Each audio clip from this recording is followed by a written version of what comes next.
Welcome back to the Funding Blueprint, where we uncover the stories behind the movers and shakers of the startup world. I'm your host, Abraham, and today's episode promises to be a captivating journey into the world of entrepreneurship and leadership. Joining us today is Claudia Duran, Regional Managing Director for North America and Managing Director of Endeavor Miami. Claudia's career trajectory is nothing short of inspiring, with a diverse background that spans the global beverage industry, strategic projects in aviation, and finance roles in New York City.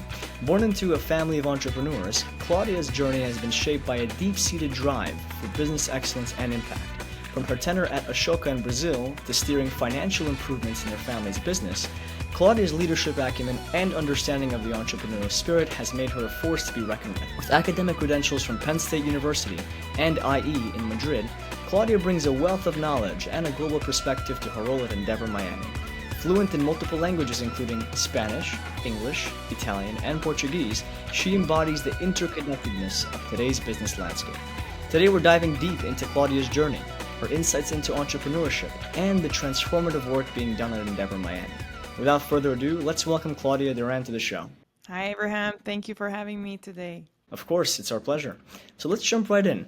The startup world is often glamorized by headlines of billion-dollar acquisitions and massive VC funding rounds. While that kind of success story is inspiring, it's not the only path to building a thriving company. At Endeavor, you champion the importance of a strong foundation for startups. This focus on building a great team, developing a sound financial plan, and achieving profitability even without immediate VC involvement seems incredibly valuable. In your experience, Claudia, how does prioritizing a strong foundation pave the way for long-term success, even for startups that might seek VC funding down the line? So I spoken to so many entrepreneurs and worked with entrepreneurs, and my parents are both entrepreneurs, and from my experience and just observing and interacting with them, I've realized that a lot of them get really excited about raising capital from the start, right? And obsessed with how much money they're going to raise to be able to scale their companies and sometimes even like achieve product market fit versus focusing on achieving product market fit without the funding, right? Making sure that they have a solid foundation. And when I say that is because if you don't build a solid foundation for your business down the road, it may come tumbling down if you don't have the right foundation as a team or as processes, right, within the company. First of all, a CFO, which I see a lot of founders bring on a CFO too late in the game. I think you have to have a good financial backbone from the beginning, having good knowledge of how to manage a cash flow, right, and understanding your unit economics from the start and not midway. And I'm still surprised when I speak to founders and I realize that they don't know their unit economics or even their market, like when they already have raised funding, Series A, and they still don't have them at the tip of the tongue. And I think that's where you have to really understand and work. If you're not good with finance, then learn it, but work with your CFO and hire someone that's really good that can teach you so that you understand the fundamentals. Because if not, then down the road, it will catch up to the business and it may, affect the business. It will affect the business, actually. And, things have changed because in the past, you would raise capital for growth, right? You didn't have to have your clear path to profitability. Valuations were really high and based on revenue multiples. So the game has changed significantly in the last couple of years, right? And so now you have to really prove to when you're raising capital that you have a clear road to profitability, and that's why having your financials down to the T and a good forecast and managing your cash flow to know how much your runway is. Those things are super important, and I feel like the founders are starting to realize that they have to prioritize these things, and then hiring a good team from the start. That doesn't mean that this will be the team maybe when you are at a Series B, right? But at least you have the right team at the beginning that will have the skill sets that complement the founder skill sets, right? No one assumes that the founders know everything, and they don't know everything. And actually, when I speak to founders that come across like they do know everything, for me, that's a red flag because it's impossible. You have to bring people in that have different backgrounds to complement your skill sets and the experience that they have in growing other companies so they can help you in that journey, right? So having good mentors, advisors, and a good team is important from the start. I agree entirely. And you mentioned that founders claim to know everything, and I think that that's not really, to your point. I think it's a red flag in a way, is because there's so many things that we can learn from like reading a book or watching a video, but there are certain things that can't be learned until we actually experience it. So it's like fundraising, right? What's that like? Going through that process. What are the common pitfalls that occur when it comes to fundraising? I mean, we could learn about that from an early perspective, but we don't really know up until we experience it ourselves. So 100% agree with you on that. And by the way, a lot of found like successful entrepreneurs like Steve Jobs and Bill Gates, they didn't raise capital from the start, right? It's building that solid foundation to later raise the capital. And it's going to be easier to raise the capital if you show the traction and that really clear path to growth, right? And when you say founders or when they're raising capital, they're only raising capital. It's almost like they forgot about everything else. They're just in fundraising mode. I think you have to understand, that you cannot just forget about the business. Having that time allocation, yes, fundraising in a very strategic, laser-focused way, but also, making some time for because you always have challenges in the company, right? You have to solve problems. For sure, and that's the common problem with a lot of founders is because fundraising is a job within itself, obviously. And the thing is, it's going to take you away from building your product or building your company. So that's the problem. So to your point, I agree with you exactly on that. Is that I think there has to be a perfect meld of founders being able to manage both functioning the daily tasks and the day-to-days of their business as well as fundraising as well. So 100% agree with you on that. You mentioned something about a CFO, getting a CFO from a very early stage. When do you think that the right time really is, from an early stage perspective? Ideally from the beginning, but I understand sometimes you can't afford to hire the CFO from the beginning. So let's say if none of the founders are financially savvy, or they would have to either go and hire a consultant, maybe a part-time CFO. There's several companies now in the market that offer that part-time CFO, just to have the right person guiding you until you're able to hire a full-time CFO. So I think by Series A you have to have a CFO, and it varies. Maybe a CFO that you have at a Series A will be very different from a Series, or even let's say a seed all the way to a Series B or C. Like, because you're raising capital, those rounds become more complex. The due diligence becomes complex. So having a very organized data room and having very good financial forecasts and financial statements, everything organized, your audit. So I think with you will need someone with much more experience. And so I feel, and that understand the unit economics, that analysis, like deep and technical analysis, is hard. So yes, it's going to be expensive to hire a right CFO, but it might change so that maybe you start with a part-time, someone that can give you a part-time CFO services, then hiring an in-house CFO, or a director, let's say, and then hiring the right C-level once you have the funding and you're able to hire that person. And I've heard horror stories of hiring the wrong CFOs that made so many mistakes, right? I heard once paying all the accounts payable, or just not managing the cash flow properly. The forecasts were made wrong. This is like, it affects the business like that down to the core, like your backbone. It's your backbone. The startup scene can be a whirlwind of activity, as you know, with founders constantly hustling for the next big milestone. But fundraising often takes center stage, with many feeling pressure to secure capital as quickly as possible. However, at Endeavor Miami, you take a more strategic approach. The focus seems to be on raising capital at the right time and for the right reasons, ensuring it aligns with specific business goals rather than acting out of desperation. So, this strategic approach makes perfect sense. So, Claudia, with your expertise at Endeavor, can you elaborate on how you guide founders towards strategic fundraising? Most entrepreneurs come in right with that mindset, okay, I need to raise capital. Or so the question we ask them is, okay, but when? When is the right time, right? And how is your runway right now? Like what's your road to profitability look like? And every company varies, right, depending on the business model.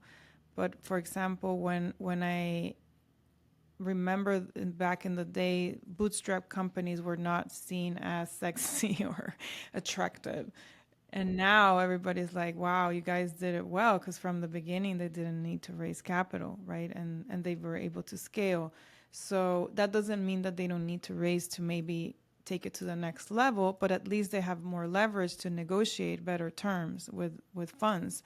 And funds are now looking for companies that are more, that look profitable or at least are closer to profitability. So they knock on the doors of these companies that can prove that they have good cash flow management and that are on that path to scale. And so the game has changed, right? Before everybody was betting more on these companies growing fast, and we know some of the stories of these big ones that failed.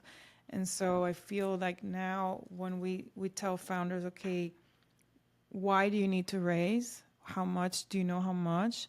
And if they're not certain, that's okay. We tell them you don't have to be insecure about it. Maybe it's the first time doing it. Some of them have done it in the past, so they have more experience, and maybe they learn from the first experience.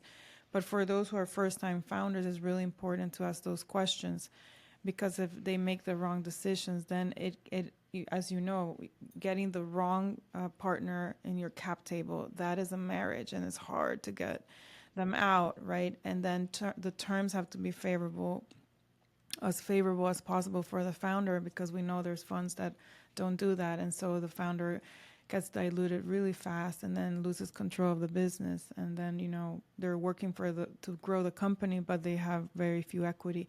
So all these questions, we make them think, right? What's your plan, for the future? What do you look in your company? Where do you see it in the future? And where do you see yourself as the leader of that business?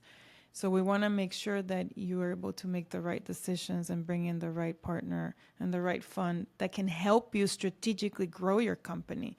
Because at the end, there's many funds that can give you the money, but they won't support you in that journey. A very famous book out there called The Seven Habits of Highly Effective People by Stephen Covey. He mentions that, begin with the end in mind, right? So like, what are you trying to achieve? What's your goal? You're walking into this, right? What are you trying to really get out of it? Like what type of pain are you trying to solve in the marketplace? And what are you really looking to get out of this entire company that you're trying to build? It kind of setting certain objectives and standards to hold yourself by is important. So I agree with you, entirely on that. And I really admire the when the entrepreneurs are vulnerable and they're open, and they express that they don't have all the answers and they want support, and that's where Endeavor can actually help them, right? When they ask for the support, like, I need help because I don't know this. And we don't expect founders to know everything, because no one knows everything, right? We're humans. We're in this learning curve of life. The startup world kind of thrives on like passionate leaders with big visions, right? But I think navigating the challenges of a growing company can sometimes lead to inflated egos and a reluctance to relinquish control. Endeavor Miami seems to champion a very different approach. They foster a culture of mentorship, and this focus on collaboration and learning from experienced advisors creates a strong support system for founders. So, in your experience working at Endeavor, how do you encourage founders to embrace a more humble approach to leadership? And how can surrounding themselves with mentors and being open to learning benefit founders in the long run? So a lot of people don't understand Endeavor, and when we talk to them and we explain it, it's hard because we're very different. We're not a traditional accelerator. We're not investing in the entrepreneurs, and but we explain to them we are founder centric, and the founder is at the center of everything we do. So because we're not a fund and we're not taking equity, everything that we do is really to support the founder to achieve success. And what does success look like? Well, it depends for everyone, but the way that we help them is, okay, come in with an open mind, and as much as vulnerable as you can be, you'll get a lot out of it because you will connect with your other peers in a meaningful way. When you are not vulnerable, and we're human, so we have our insecurities and our shadows that don't allow us to be open, because we think, oh, they're gonna judge me, or what are they gonna think about me? But that's actually distraction, and it's not as productive. But when you're open, you learn from others. The magic happens, and when we start all our cohorts for Endeavor Lab or Scale Up, we tell them, just open up with your challenges to the group, and then you will see how people will start sharing their experiences, and you will learn from each other in the things that you do, you thrive in, and then the challenges that you have. So you learn from the good and the challenges too. And then with mentors, because we do an assessment on the business, we understand what are the main challenges, and together with the founders, they decide what they want to focus on. We can advise them on what we think they should focus on, but they decide at the end. And we do a matchmaking with the mentors. And mentors are also trained to come in and really be laser. They read about the business, so they understand what are the pain points. And when you're, for example, a fintech, you and in payments, there's already a lot of patterns and things that you can expect from that type of business. So mentors can go in and ask, okay, how is your CAC to LTV? How are you acquiring your clients? To walk me through what's your end goal, what is your competitive advantage, like very right questions that every fund asks. Also, to have that very clear and express it in your pitch deck early on. I've heard founders, when they're pitching, most of them come in with a pitch, and then they leave Endeavor with a very different pitch, because we want them to have the best pitch possible. And if they're open to changing it, then the mentors can really give them the right advice on how to change it. I've heard pitches where the founders talk about their trajectory for 20 minutes. And it's like, no, you have to jump into the business. You have 5 minutes to impress the other person, or at least to get their attention. Even if it's a VC fund, they hear thousands of pitches. You lose them in the first 2 minutes if you're not really getting to the point and showing that you know your business really well, because you're the founder. You should know it. 100%. Nobody really knows the business better than a founder really does. You can hire on, different types of employees or team members, but ultimately it starts from the core, from the roots, which is the founder. So 100%. And I think making a lasting first impression is key. So to your point, like you've said, I think getting to the points as quickly as possible, but also making sure that it is interesting and intriguing to, you know, to these investors or anyone who you're really pitching this to. It doesn't necessarily have to be an investor, but making sure that it captivates their attention and finding a way how to translate that via a pitch deck is important. And then I'll add, for the Endeavor entrepreneurs who are the later stage companies, the growth companies, because you're at the growth and you're scaling fast and you already have a lot of traction and revenues, that doesn't mean that you, again, know everything and have you won't have challenges, because you will always have challenges. Even public companies do. So it's being open to really receiving advice from people who have done it before. That's where we tell them, just be open, listen to these people. They have been in private equity. They are investors in one of the most in tier one funds. They've seen this before, or C-level executives in companies in your same industry, where you just learn from these people and be open, because then you can bring this expertise and insights and apply them to your business. And that's the beauty of really, why wouldn't you leverage other people's expertise and experience, right? I think that is where successful founders, really are able to crack the code and scale, because they surround themselves from really good people that can advise them with no bias. And yes, if your investors, at the end of the day, they want a return on your investment, and your board also. So having these people that are not on your board and not your investors, right? And they're here just to give you advice, and they're doing it pro bono. Yes, that's very true. They're just here to support you in reality. Many people don't really get much out of it in reality, but I think it's important to hear other people's perspectives and advice because we as founders we typically tend that we know everything, but we don't. And I think that accepting other people's advice is remains paramount is on top. So you've mentioned earlier that the world of startups and technologies are constantly changing and emerging, and a lot of consumer preferences shift and economic landscapes can fluctuate rapidly. But with Endeavor Miami, you guys have a focus on building resilient and impactful businesses. And it seems that it's well positioned to help founders navigate this ever evolving environment. So, can you elaborate more on how Endeavor Miami prepares its network of founders to adapt and thrive in this dynamic landscape? And also, what tools and resources do you provide to help them stay ahead of the curve? So it goes back to what I mentioned, right? Really understanding your business and where do you want to take it in the future. Like as entrepreneurs, you're passionate about what you're building. You have to be passionate about and believe in what you're building, right? But sometimes this passion, it just doesn't allow you to see straight and make strategic decisions, right? That are and not because they don't want to, it's just like you're too in the weeds of the company and building your business that you can't breathe sometimes. So we tell them, take a step back and talk about it. It's almost like therapy. Talk about these challenges. You talk with your peers and talk with the Endeavor team and with your mentors and bring them to the table. Bring what keeps you up at night so that we can support you. And sometimes, it's a 1 hour mentorship session. They're like, oh, why I did not think about this. Thank you so much. This is the best advice I've had in years. Okay, so that just being open to it is the first advice that we give them. And I look at their faces, they're like, oh, I don't know. They still don't know if they're going to be able to do it.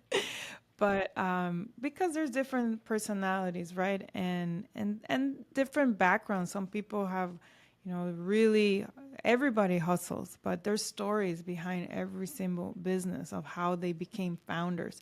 So the other thing I tell the team is understand their stories, understand their backgrounds, what like the why, right? Simon Sinek always talked about it. What is the why, right? So that it's connected to the emotion of why you're building it, and then that translates also when you talk about your company through the pitch. It doesn't have to be like a big 20-minute explanation of the why, but bring it into your pitch. It's very important because people connect through emotions.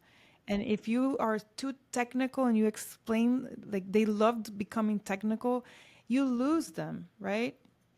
So if you can summarize, your business, your why, and then explain how you're building it in a very successful way, and that you know what you're doing and your unit economics, that's the formula that I feel translate into, okay, this founder really knows what they're doing. And obviously the business has to be show that it is, there's road to profitability, right? But then you have companies in deep tech or space tech that it's so innovative. Sometimes the road to profitability is not as clear, but is a revolutionary technology. So tell, why is it revolutionary? Why is this technology going to really change that industry for the better, right? And which could be your potential clients and how you're going to acquire your clients. So I feel that it's all comes down to communication, how you communicate, how you connect, and how you leverage resources efficiently. Let's say nowadays that's the word, becoming efficient with your resources. So even if you raise capital, how you're going to spend that money, knowing exactly how you're going to spend it.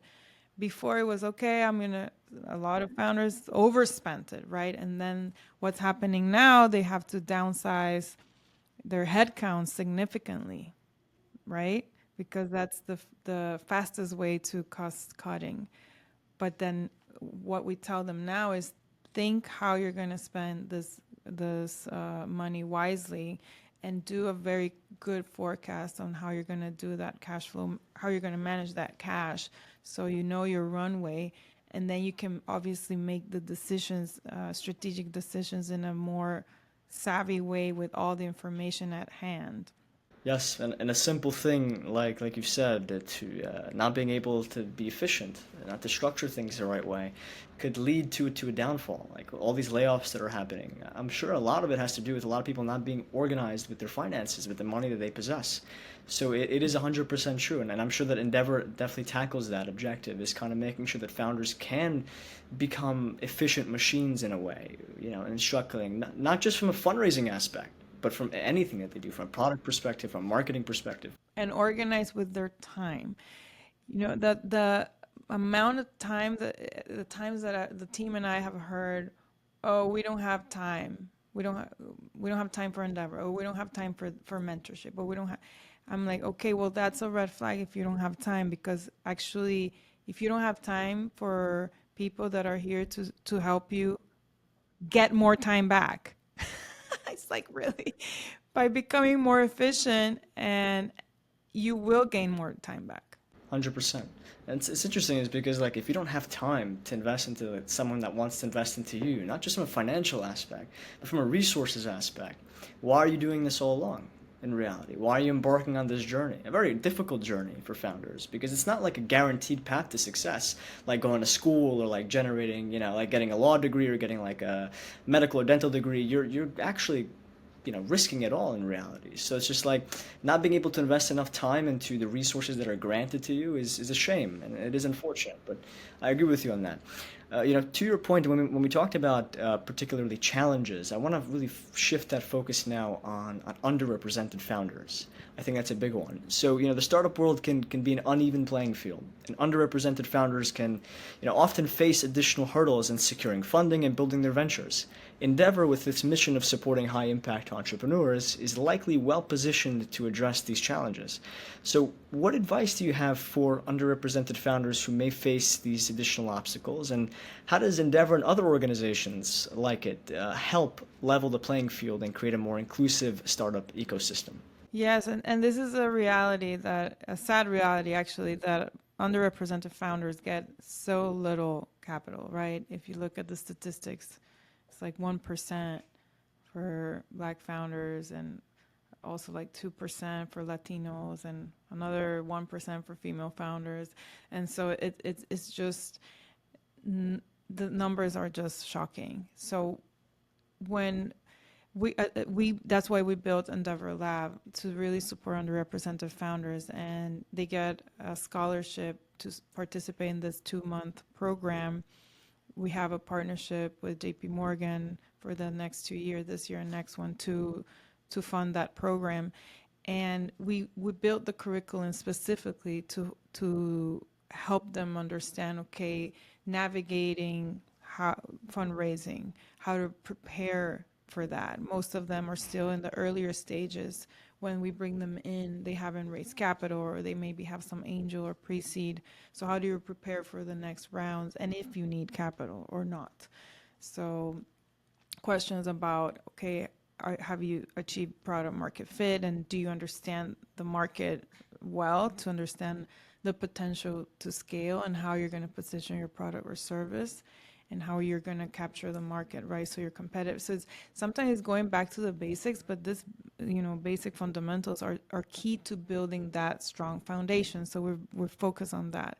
And this is advice to any entrepreneur, but I feel that for underrepresented founders is giving them the possibility and the access to get this type of support, which is really important, and most importantly, a community. So what we built here in Endeavor Miami is a strong community of entrepreneurs where they can all support each other, and it's just so beautiful to see the alumni, those who have graduated from the Scale Up and the Endeavor Lab programs, how they start sharing resources between them, and they have a chat. They're on a chat, and they're like, hey, I need a developer or anyone who is a lawyer on this expertise, and so it's beautiful to see how the community supports each other post program. And that's where I feel like a lot of them start feeling that support group of, okay, I'm not alone on this, because it's a very lonely journey to be a founder.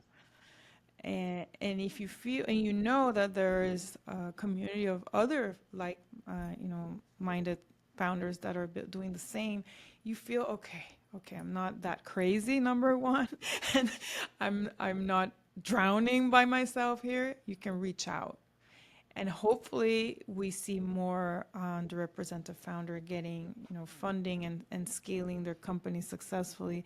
But it goes back to achieving that organized growth and really building a solid foundation. Because if you have a solid foundation, it doesn't matter if the founder of the business, the color of their skin, the business will speak for itself, right? If you have a successful company, I always tell founders, it will speak for itself. And so the funding will come. So if you have insecurities because you're not savvy in a topic like financials or et cetera, get that support, learn, you can learn it. If you're not good in finance, then ask for that part-time CFO or a mentor that can guide you until you get it, and then you can feel more confident that how you're going to read your business through the numbers, because at the end of the day it comes down to the numbers. For sure. No, entirely. And I'm happy to hear that family continues on. It does. Now we have a strong, thriving alumni network. There's 150 founders there. That's amazing. So another thing that I typically talk to founders about, and more in the recent years, is about taking care of their personal, well-being. And why do I talk about this? Because when you're building a business, the stress, that comes with it is just very high. You have everything's at stake. You probably put all your savings in your company. Your family's betting on you, and you bring the stress to the house, and you cannot unplug from your company. You cannot unplug. You're always thinking you have to do this, even if when your children, you're with your children at home, but you're really not present with them because you're thinking about the company. So this machine doesn't stop, and it's really gets tiring to the point that you can burn out. And I've had a burnout in my life, and it's really, really bad. It was really bad. And so I talk about how important it is to avoid getting to that point of burnout, because once you burn out, guess what? If the leader of the business is in that situation where you're physically and mentally not well because your burnout just it's really bad, it will affect the company, and it will affect the way you make decisions because you're not really in a good mental state. And so what I tell founders is, before you get to that point, let's avoid it. So what are you doing to take care of yourself? And the first thing they say is they don't have time to take care about themselves. Sometimes they say they exercise and they have a routine, and I tell them that is very different. Exercising it doesn't have to do, yes, it helps your body, but what are you doing for your mind, right? To really lower your cortisol. Yeah, you can go and do some exercise for an hour, but then you're back on that treadmill with your head is spinning and doesn't stop.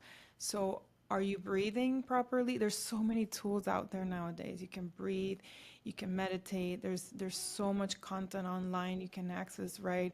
Are you taking some time to just read or do things that you love, connect with nature? Or we did a wellness retreat at Endeavor, and it was so beautiful to see how founders disconnected for 2 days, and the business was okay, and they recharged their batteries. And guess what? Once you recharge your batteries, you go back to work with more energy pumped and with new ideas. Because when you lower your cortisol and the clutter in your mind, because it's so busy, that noise and that clutter goes down, and guess what happens?